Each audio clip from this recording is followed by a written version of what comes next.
नमस्कार, आप देख रहे हैं आवाज इंडिया, देश की भरोसेमंद आवाज। और मैं हूं इशिता चक्रवर्ती। आइए एक नजर डालते हैं देश विदेश से जुड़ी 20 बड़ी खबरों पर। ईरान और अमेरिका के बीच प्रस्तावित समझौते में होर्मुज जलडमरू मध्य को फिर से खोलने पर सहमति बनती दिख रही है।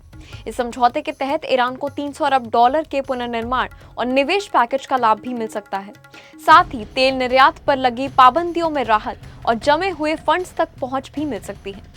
माना जा रहा है कि जलडमरू मध्य खुलने से वैश्विक तेल आपूर्ति सामान्य होगी और क्षेत्रीय तनाव में कमी आएगी। G7 देशों ने महत्वपूर्ण खनिजों यानी क्रिटिकल मिनरल्स की आपूर्ति के लिए चीन पर निर्भरता कम करने का फैसला किया है।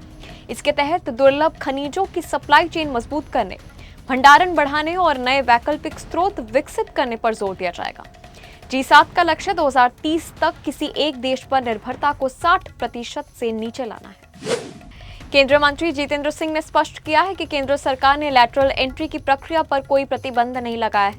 उन्होंने कहा कि इस मुद्दे पर विभिन्न मंत्रालयों और हितधारकों के साथ व्यापक विचार विमर्श जारी है, ताकि सामाजिक न्याय और आरक्षण से जुड़े पहलुओं को ध्यान में रखते हुए आगे की नीति तय की जा सके।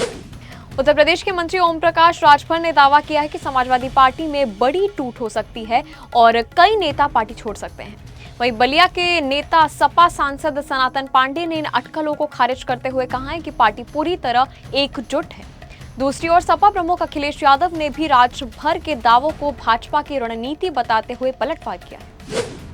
पटना के चर्चित कोचिंग विवाद में नया मोड़ आ गया है। रोशन आनंद अपने भाई प्रिंस यादव की संदिग्ध मौत मामले में खानसर के खिलाफ FIR दर्ज कराने कदम कुआं थाने पहुंचे, लेकिन घंटों बाद भी मामला दर्ज नहीं हुआ।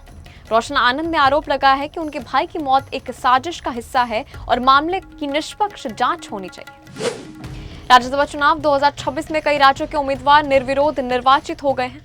मध्य प्रदेश, गुजरात, अरुणाचल प्रदेश और मणिपुर समेत कई राज्यों में मुकाबला नहीं होने से उम्मीदवारों की सीधी जीत हुई है। कुल 24 सीटों पर निर्विरोध चुनाव हुआ है, जिनमें NDA के खाते में 19 सीटें गई हैं, जबकि झारखंड और मिजोरम की कुछ सीटों पर मतदान हुआ है। मुख्य न्यायाधीश सूर्यकांत ने सुप्रीम कोर्ट रजिस्ट्री की कार्यप्रणाली पर नाराजगी जताते हुए वकीलों से कहा है कि यदि किसी मामले की फाइल या लिस्टिंग को लेकर शिकायत है तो वे सीधे उनसे संपर्क करें। उन्होंने रजिस्ट्री में लापरवाही पर सख्त कार्रवाई की चेतावनी देते हुए कहा है कि जवाबदेही तय की जाएगी और ऐसे शिकायतों को बर्दाश्त नहीं किया जाएगा। महाराष्ट्र की सियासत में चर्चित ऑपरेशन टाइगर को लेकर हलचल तेज हो गई है। खबर है कि शिवसेना UBT के कुछ सांसद एकनाथ शिंदे गुट के संपर्क में है, जिसके बाद उद्धव ठाकरे ने दिल्ली में पार्टी सांसदों की अहम बैठक बुलाई है। पार्टी नेतृत्व एकजुटता दिखाने में जुटा हुआ है, जबकि संभावित बगावत की अटकलों ने राजनीतिक माहौल गर्मा दिया है। झारखंड की 2 और मिजोरम की 1 राज्यसभा सीट के लिए आज मतदान हो रहा है। झारखंड में दूसरी सीट को लेकर NDA और इंडिया गठबंधन के बीच कड़ा मुकाबला माना जा रहा है, जबकि क्रॉस वोटिंग की आशंका ने सियासी हलचल बढ़ा दी है। मिजोरम में भी सत्ता पक्ष और विपक्ष के बीच सीधी टक्कर है। ऐसे में आज का मतदान दोनों राज्यों की राजनीतिक तस्वीर साफ कर देगा। उत्तराखंड कांग्रेस प्रभारी कुमारी शैलजा ने अपने 2 दिवसीय दौरे के दौरान संकेत दिए हैं कि प्रदेश कांग्रेस की नई कार्यकारिणी की तस्वीर जल्द साफ हो जाएगी। दौरे में वो वरिष्ठ नेताओं और कार्यकर्ताओं से फीडबैक लेकर गठबंधन ढांचे पर मंथन करेंगी। माना जा रहा है कि 2027 विधानसभा चुनाव की तैयारी के तहत पार्टी जल्द बड़े संगठनात्मक बदलाव कर सकती है।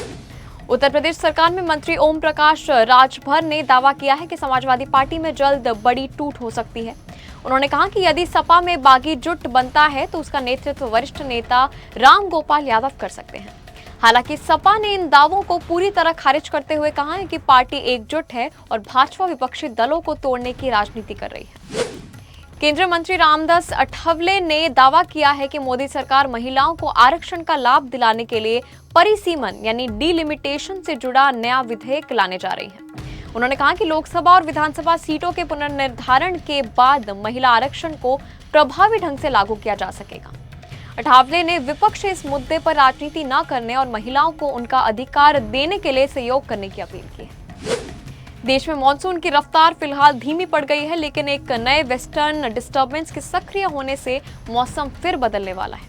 मौसम विभाग ने बिहार, असम, मेघालय और अरुणाचल प्रदेश समेत कई इलाकों में भारी बारिश का अलर्ट जारी कर दिया है। वहीं उत्तर भारत में कुछ हिस्सों में आंधी, तेज हवाएं और गरज चमक के साथ बारिश की संभावना जताई गई है। आरएसएस प्रमुख मोहन भागवत ने उदयपुर में हल्दी घाटी युद्ध की 450वीं वर्षगांठ के कार्यक्रम में कहा है कि महाराणा प्रताप ही हल्दी घाटी के वास्तविक विजेता थे। उन्होंने दावा किया है कि भारतीय इतिहास को लंबे समय तक विकृत तरीके से प्रस्तुत किया गया है और अब उसे सही दृष्टिकोण से देखने की जरूरत है। उनके इस बयान के बाद इतिहास की व्याख्या को लेकर बहस तेज हो गई है।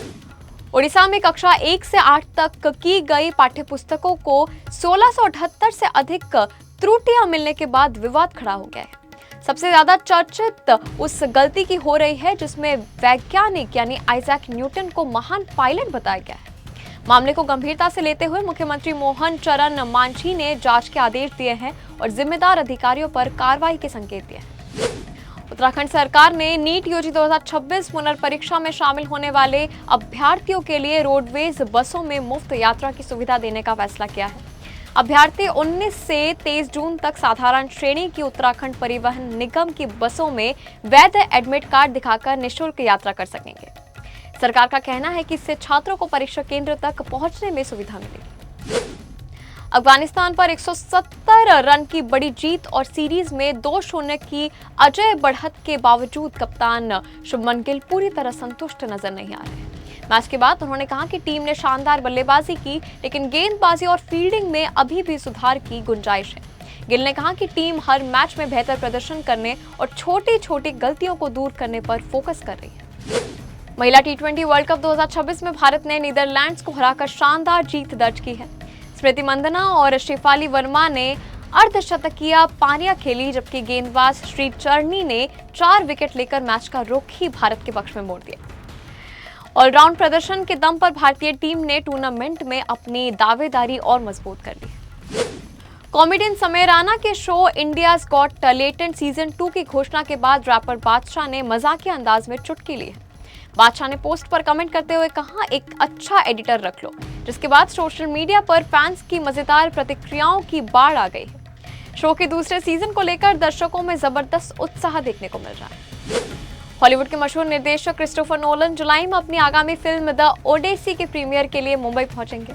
उनके साथ अभिनेता मैट डॉमन और टॉम हॉलैंड भी भारत आएंगे। ये पहली बार होगा जब नोलन किसी फिल्म का आधिकारिक प्रीमियर भारत में आयोजित करेंगे, जिससे भारतीय सिनेमा प्रेमियों के लिए एक ऐतिहासिक पल माना जा रहा है। खबरों के सिलसिले में अब तक के लिए बस इतना ही। तब तक के लिए आप देखते रहिए आवाज इंडिया, सच्चाई की खोज।